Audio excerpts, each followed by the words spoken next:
Hi learners, video பார்த்து முடிச்சுட்டு video பிடிச்சிருந்தா லைக் பண்ணிவிட்டு நம்ம சேனலை சப்ஸ்கிரைப் பண்ணிக்கோங்க. ஸோ இப்போ இன்றைக்கான சென்டென்சஸ் பார்க்கலாம். ஃபர்ஸ்ட் சென்டென்ஸ், நீ என்னெல்லாம் ஆசைப்படுறியோ அதையெல்லாம் நான் தருவேன். நீ என்னவெல்லாம் ஆசைப்படுகிறாயோ அதையெல்லாம் நான் தருவேன். இது இங்கிலீஷ் எப்படி சொல்லலாம்? I will give you what ever you wish for. I'll give you what ever you wish for. I'll give you அப்படின்னா நான் உனக்கு தருவேன். வாட் எவர் என்ன வேணாலும், என்னவெல்லாம், யூ விஷ் ஃபார் நீ ஆசைப்படுற என்னவெல்லாம், நீ ஆசைப்படுற எல்லாமே ஐல் கிவ் யூ நான் உனக்கு தருவேன். ஓகேவா? ஸோ நெக்ஸ்ட் சென்டென்ஸ் என்னன்னு பார்க்கலாம். நான் உன்னுடையதை வச்சுருக்கேன். நான் உன்னோடதை வச்சுருக்கேன். என்னோடது எங்கே இருக்குன்னு தெரில, நான் உன்னோடதை வச்சுருக்கேன் அப்படிலாம் சொல்லுவோம் இல்லையா? ஸோ அதை இங்கிலீஷ் எப்படி சொல்லலாம்? I have yours. I have yours. I have அப்படின்னா நான் வச்சுருக்கேன். யுவர்ஸ் அப்படின்னா உன்னோடதை. நான் உன்னோடையதை வச்சுருக்கேன். I have yours. ஸோ என்னோடது எங்கன்னு தெரியலை. என்னோடது எங்கன்னு தெரியலை. இதை இங்கிலீஷ் எப்படி சொல்லலாம்? I don't know where mine is. I don't know where mine is. I don't know அப்படின்னா எனக்கு தெரியலை. வேர் அப்படின்னா எங்கே, மைன் அப்படின்னா என்னுடையது, இஸ் அப்படின்னா இருக்குன்னு. என்னுடையது எங்கே இருக்குன்னு எனக்கு தெரியலை. I don't know where mine is. So next sentence என்னன்னு பார்க்கலாம். அவன் எங்கே இருக்கான்னு உனக்கு தெரியுமா? அவன் எங்கே இருக்கான்னு உனக்கு தெரியுமா? இது இங்கிலீஷ் எப்படி கேட்கலாம்? Do you know where he is? Do you know where he is? Do you know அப்படின்னா உனக்கு தெரியுமா? Where he is, அவன் எங்கே இருக்கான்னு, அவன் எங்கே இருக்கான்னு உனக்கு தெரியுமா? ஸோ இதுவே அவன் எங்கே போனான்னு உனக்கு தெரியுமா? அவன் எங்கே போனான்னு உனக்கு தெரியுமா? இதை இங்கிலீஷ் எப்படி சொல்லலாம்? கமெண்ட் பண்ணுங்க. ஓகேவா? ஸோ நெக்ஸ்ட் சென்டென்ஸ் என்னன்னு பார்க்கலாம். நீ எதுக்கும் கவலைப்பட வேண்டாம்.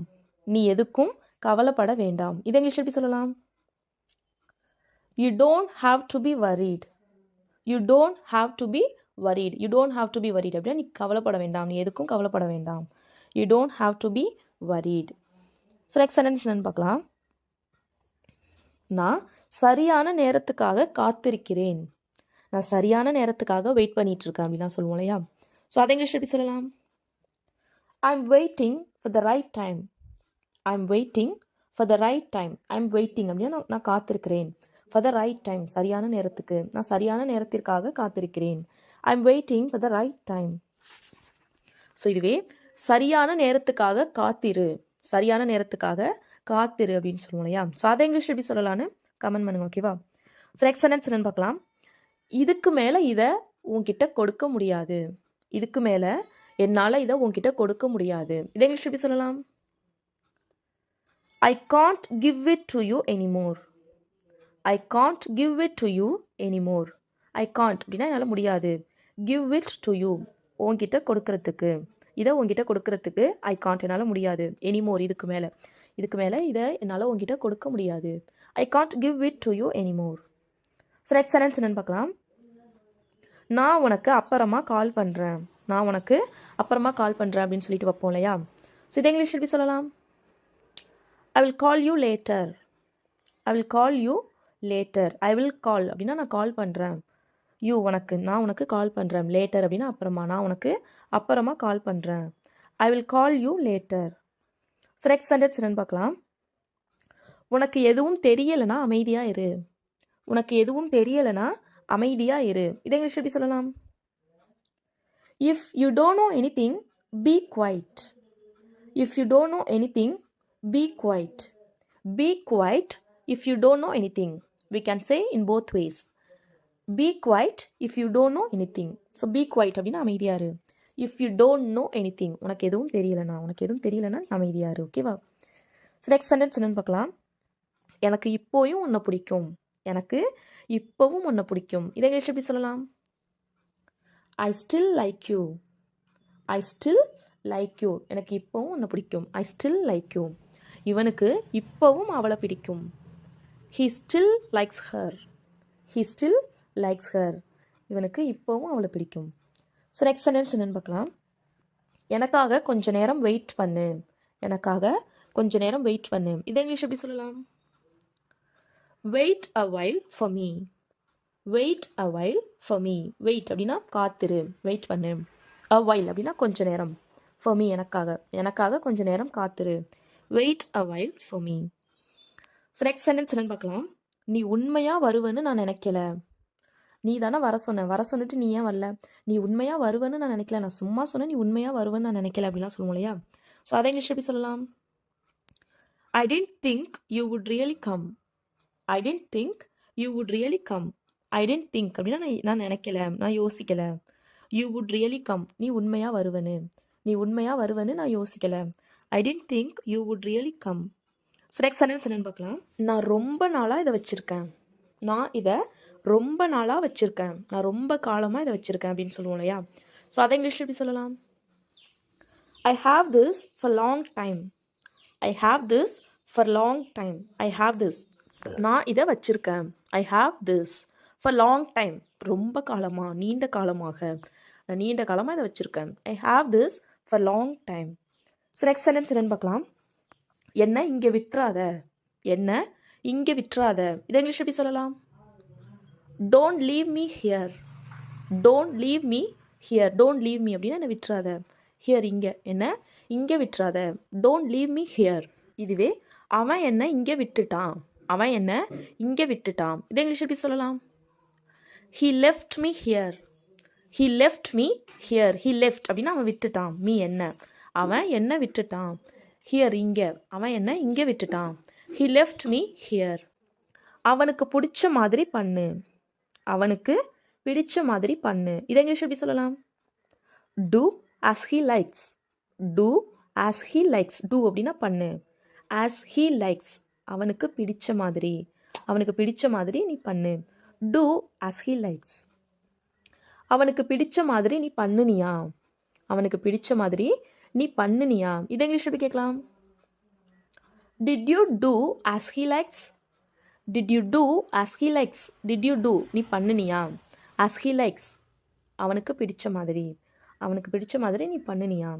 Did you do as he likes? So next sentence என்னன்னு பார்க்கலாம். நீ என்கிட்ட என்ன வேணாலும் கேளு. இதை இங்கிலீஷ் எப்படி சொல்லலாம்? Ask me anything you want. அப்படின்னா என்கிட்ட கேளு. Anything you want, நீ ஆசைப்படுற என்ன வேணாலும் என்கிட்ட கேளு. Ask me anything you want. So next sentence என்னன்னு பார்க்கலாம். நாளைக்கு நீ எங்கள் கூட வா. இதை இங்கிலீஷ் எப்படி சொல்லலாம்? Come along with us tomorrow. Come along அப்படின்னா கூட வா. With us, எங்கள் கூட வா. Come along அப்படின்னா நீயும் சேர்ந்து வா. With us, எங்கள் கூட நீயும் சேர்ந்து வா. Tomorrow, நாளைக்கு நீயும் எங்கள் கூட சேர்ந்து வா. Come along with us tomorrow. So next sentence என்னன்னு பார்க்கலாம். நான் இப்போதான் அதை சொன்னேன், நீ அதை எடுத்துகிட்டு வர. நான் இப்போ தான் சொல்லிகிட்டு இருந்தேன் அப்படிலாம் சொல்லுவோம் இல்லையா? ஸோ அதை இங்கிலீஷ் எப்படி சொல்லலாம்? I just said it. நான் இப்போ தான் அதை சொன்னேன். I just said it. ஓகேவா? ஸோ நெக்ஸ்ட் ஒன், எனக்கு நம்பிக்கையே போயிடுச்சு. எனக்கு நம்பிக்கையே இல்லை, எனக்கு நம்பிக்கை போயிடுச்சு அப்படிலாம் சொல்லுவோம் இல்லையா? ஸோ அதை இங்கிலீஷ் எப்படி சொல்லலாம்? கெஸ் பண்ணுங்கள். I lost my confidence. Confidence அப்படின்னா நம்பிக்கை. So I lost my confidence அப்படின்னா நான் என்னோட நம்பிக்கையை இழந்துட்டேன். எனக்கு நம்பிக்கை போயிடுச்சு. ஓகேவா? ஸோ நெக்ஸ்ட் ஒன், நான் சொன்னது தான். அதுக்கு மேலே நான் சொல்லிட்டேன்னா நான் அப்புறம் மாற்ற மாட்டேன். நான் சொன்னது தான் அப்படின்னு சொல்லுவோம் இல்லையா? ஸோ அதை இங்கிலீஷ் எப்படி சொல்லலாம்? My word is final. நான் சொன்னது தான். My word is final. ஓகேவா? நீ இதை தாங்குவியா. உன்னால் இதை தாங்க முடியுமா? நீ இதை தாங்குவியா அப்படின்னு சொல்லி கேட்போம் இல்லையா? ஸோ அதை இங்கிலீஷ் எப்படி கேட்கலாம்? Will you bear this? நீ இதை தாங்குவியா. பேர் அப்படின்னா தாங்கிறது. பேர் அப்படின்னா ரெண்டு மீனிங் இருக்குது. ஒன்று வந்து கரடி, இன்னொன்று தாங்கிறது. ஓகேவா? ஸோ பேர் தாங்கிக்கிறது. ஓகேவா? So will you bear this? நீ இதை தாங்குவியா. ஓகேவா? ஸோ நெக்ஸ்ட் சென்டென்ஸ் என்னென்னு பார்க்கலாம். இவர் உங்கள் சொந்தக்காரரா அப்படின்னு சொல்லி கேட்போம் இல்லையா? ஸோ அதை இங்கிலீஷ் எப்படி கேட்கலாம்? Is he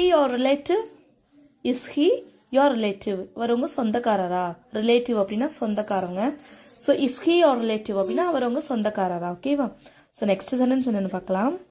உனக்கும் எனக்கும் எந்த சம்மந்தமும் இல்லை. எந்த சம்மந்தமும் இல்லை அப்படின்னு சொல்லுவோம் இல்லையா. ஸோ அதை இங்கிலீஷில் எப்படி சொல்லலாம்?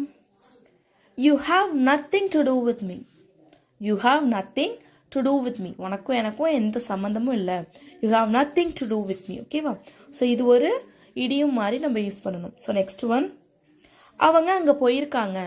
அவங்க அங்கே போயிருக்காங்க அப்படின்னு சொல்லுவோம் இல்லையா. ஸோ அதை இங்கிலீஷ் எப்படி சொல்லலாம்? they have gone there. they have gone there. they have gone அப்படின்னா போயிருக்கிறது. ஸோ they have gone அப்படின்னா அவங்க போயிருக்காங்க. there அப்படின்னா அங்கே, அவங்க அங்கே போயிருக்காங்க. they have gone there. ஓகேவா? ஸோ நெக்ஸ்ட் ஒன், நீ எனக்காக நிறைய பண்ணியிருக்க. நீ எனக்காக நிறைய பண்ணியிருக்க. நீ எனக்கு நிறைய பண்ணியிருக்க. நீ எனக்கு நிறைய நல்லது பண்ணியிருக்க அப்படிலாம் சொல்லுவோம் இல்லையா. ஸோ அதை இங்கிலீஷ் எப்படி சொல்லலாம்? கெஸ் பண்ணுங்க. You have done so much for me. you have done so much for me. you have done நீ பண்ணியிருக்க. so much அப்படின்னா நிறைய. for me அப்படின்னா எனக்கு. ஸோ எனக்கு நீ நிறைய பண்ணியிருக்க. you have done so much for me. So next one, நான் கேட்ட எல்லாமே அவர் வாங்கி தந்தார். நான் கேட்ட எல்லாமே அவர் வாங்கி தந்தார். நான் கேட்ட எல்லாமே அவர் வாங்கி தந்தார். நான் கேட்ட எல்லாமே அவன் வாங்கி தந்தான். எல்லாமே ஒன்று தான். ஓகேவா? ஸோ அதை இங்கிலீஷ் எப்படி சொல்லலாம்? He bought me everything I asked for. He bought me everything I asked for. He bought me. அவர் எனக்கு வாங்கி தந்தார். everything I asked for. நான் கேட்ட எல்லாமே. நான் கேட்ட எல்லாமே அவர் எனக்கு வாங்கி தந்தார். ஓகேவா? ஸோ நெக்ஸ்ட் ஒன், அவன் எனக்காக ஒன்று கூட பண்ணலை. அவன் எனக்காக ஒன்று கூட பண்ணலை. அவன் எனக்குன்னு ஒன்று கூட செஞ்சதில்லை அப்படிலாம் சொல்லுவோம் இல்லையா. ஸோ அதை இங்கிலீஷ் எப்படி சொல்லலாம்? He hasn't done a thing for me. He hasn't done a thing for me. He hasn't done. அவர் பண்ணலை. a thing ஒரு விஷயம் கூட. for me எனக்கு அவர் ஒன்று கூட பண்ணலை. He hasn't done a thing for me. ஓகேவா? ஸோ நெக்ஸ்ட் ஒன், நான் நிறைய எதிர்பார்த்தேன். இப்படி இருக்கும் நான் எதிர்பார்க்கவே இல்லை. நான் நிறைய எதிர்பார்த்தேன் அப்படிலாம் சொல்லுவோம் இல்லையா. ஸோ அதை இங்கிலீஷ் எப்படி சொல்லலாம்? I expected a lot. I expected a lot. I expected அப்படின்னா நான் எதிர்பார்த்தேன். expect அப்படின்னா எதிர்பார்க்கறது. ஸோ I expected அப்படின்னா நான் எதிர்பார்த்தேன். a lot அப்படின்னா நிறைய. நான் நிறைய எதிர்பார்த்தேன். I expected a lot. ஓகேவா? ஸோ நெக்ஸ்ட் ஒன், நாங்கள் பேசிட்டு சொல்கிறோம். ஸோ இப்போ நீங்கள் ஏதோ ஒரு விஷயம், ஏதோ ஹெல்ப்போ என்னமோ கேட்குறீங்க. ஸோ நான் வீட்டில் அம்மா அப்பாட்ட பேசிவிட்டு நாங்கள் ஒரு முடிவு எடுத்துகிட்டு உங்கள்கிட்ட சொல்கிறோம் அப்படிலாம் சொல்லுவோம் இல்லையா. ஸோ அதை இங்கிலீஷ் எப்படி சொல்லலாம்? We will discuss and let you know. We will discuss and let you know. We will discuss அப்படின்னா நாங்கள் பேசுகிறோம். ஸோ பேசிவிட்டு உன்கிட்ட சொல்கிறோம். let you know. ஓகேவா? So we will discuss and let you know. நாங்கள் பேசிவிட்டு உனக்கு தெரியப்படுத்துகிறோம். ஓகேவா? ஸோ நெக்ஸ்ட் ஒன், நாங்கள் தான் ஃபஸ்ட்டு வந்தோம். அப்படின்னு சொல்லுவோம் இல்லையா. அதை இங்கிலீஷில் எப்படி சொல்லலாம்? we came first. we came first. we அப்படின்னா நாங்கள், came அப்படின்னா வந்தோம். நாங்கள் வந்தோம். first அப்படின்னா முதல்ல. நாங்கள் முதல்ல வந்தோம். we came first. ஓகேவா? ஸோ நெக்ஸ்ட் சென்டென்ஸ் என்னென்னு பார்க்கலாம். இதுக்கு கொஞ்சம் நேரம் ஆகும். இது முடிகிறதுக்கு கொஞ்சம் நேரம் ஆகும் அப்படிலாம் சொல்லுவோம் இல்லையா. ஸோ அதை இங்கிலீஷ் எப்படி சொல்லலாம்? it will take some time. it will take கொஞ்சம் நேரம் எடுக்கும். sometime அப்படின்னா கொஞ்சம் நேரம். So it will take some time. இதுக்கு கொஞ்சம் நேரம் ஆகும். இது கொஞ்சம் நேரம் எடுக்கும் இது பண்ணுறதுக்கு. ஓகேவா? ஸோ நெக்ஸ்ட் ஒன், அவன் வருவானா மாட்டானா அப்படின்னு சொல்லி கேட்போம் இல்லையா. ஸோ அதை இங்கிலீஷ் எப்படி கேட்கலாம்? will he come or not. So இனிமே நடக்க போகிறத பற்றி பேசுகிறோம். ஸோ will யூஸ் பண்ணியிருக்கோம். will he come, அவன் வருவானா, or not வரமாட்டானா, வருவானா இல்லையா. will he come or not. ஓகேவா? ஸோ நெக்ஸ்ட் ஒன், நீயே வந்து பாரு அப்படின்னு சொல்லுவோம் இல்லையா. ஸோ அதை இங்கிலீஷில் எப்படி சொல்லலாம்? come and see yourself. come and see yourself. வா வந்து நீயே பாரு. ஓகேவா? நீயே அப்படிங்கிறதுக்கு yourself. ஓகேவா? ஸோ நெக்ஸ்ட் சென்டென்ஸ், நீ மறுபடியும் வந்துட்டியா அப்படின்னு சொல்லி கேட்போம் இல்லையா. ஸோ அதை இங்கிலீஷ் எப்படி கேட்கலாம்? have you come again. நீ மறுபடியும் வந்துட்டியா. have you come, நீ வந்துட்டியா. again அப்படின்னா மறுபடியும். have you come again. ஓகேவா? ஸோ இதுவே அவன் மறுபடியும் வந்துட்டானா அப்படிங்கிறத எப்படி இங்கிலீஷில் கேட்கலான்னு கமெண்ட் பண்ணுங்க. ஓகேவா? ஸோ நெக்ஸ்ட் ஒன், எங்களுக்காக என்ன பண்ணியிருக்க, எங்களுக்காக என்ன பண்ணியிருக்க அப்படின்னு சொல்லி கேட்போம் இல்லையா. ஸோ அதை இங்கிலீஷ் எப்படி கேட்கலாம்? What have you made for us, what have you made for us, what have you made என்ன பண்ணியிருக்க, ஃபார் அஸ் எங்களுக்காக, எங்களுக்காக என்ன பண்ணியிருக்க, வாட் ஹாவ் யூ மேட். ஓகேவா. ஸோ நெக்ஸ்ட் ஒன், என்ன கொண்டு வந்திருக்க, என்ன கொண்டு வந்திருக்க அப்படின்னு சொல்லி கேட்போம் இல்லையா. ஸோ அதை இங்கிலீஷ் எப்படி கேட்கலாம்? What have you brought, what have you brought என்ன கொண்டு வந்திருக்க. ஓகேவா. ஸோ இதுவே நான் இது கொண்டுட்டு வந்திருக்கேன் அப்படின்னு சொல்லணும்னா I have brought this, I have brought this அப்படின்னு சொல்லுவோம். ஸோ என்ன கொண்டுட்டு வந்திருக்க, வாட் ஹாவ் யூ brought. ஓகேவா. So next one, so next sentence என்னன்னு பார்க்கலாம். அவன் பண்ணின மாதிரி நான் பண்ணிகிட்ருக்கேன், அவன் பண்ணின மாதிரி நான் பண்ணிகிட்ருக்கேன் அப்படின்னு சொல்லுவோம் இல்லையா. ஸோ அதை இங்கிலீஷ் எப்படி சொல்லலாம்? I'm doing like he did, I'm doing like he did, I'm doing அப்படின்னா நான் பண்ணிகிட்ருக்கேன், லைக் ஹீ டிட் அவன் பண்ணின மாதிரி, அவன் பண்ணின மாதிரி நான் பண்ணிகிட்ருக்கேன், I'm doing like he did. இதுவே அவன் பண்ணின மாதிரி உன்னால் பண்ண முடியுமா, அவன் பண்ணின மாதிரி உன்னால் பண்ண முடியுமா அப்படின்னு சொல்லுவோம் இல்லையா. ஸோ அதை இங்கிலீஷ் எப்படி சொல்லலான்னு கமெண்ட் பண்ணுங்கள். ஓகேவா. So that's all friends. Video பிடிச்சிருந்தா லைக் பண்ணுங்கள், ஷேர் பண்ணுங்கள், கமெண்ட் பண்ணுங்கள், மறக்காமல் நம்ம சேனலை சப்ஸ்கிரைப் பண்ணிக்கோங்க. தேங்க்ஸ் ஃபார் வாட்சிங் கைஸ். Happy learning.